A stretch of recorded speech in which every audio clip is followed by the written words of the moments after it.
Dobránko, takže je deň číslo 3.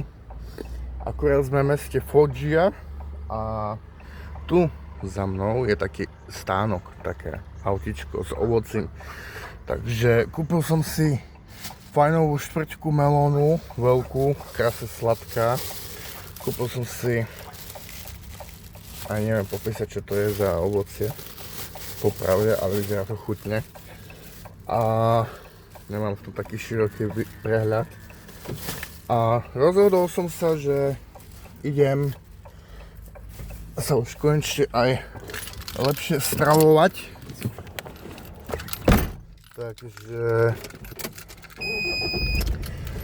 Takže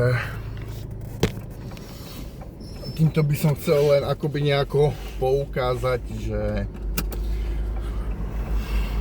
byť na cestách není až taká nuda a človek objaví proste zaujímavé miesta, zaujímavých ľudí a fakt, že ten melón plus to kilo tohto, tak som zaplatil ani neviem, nejakých 10 €.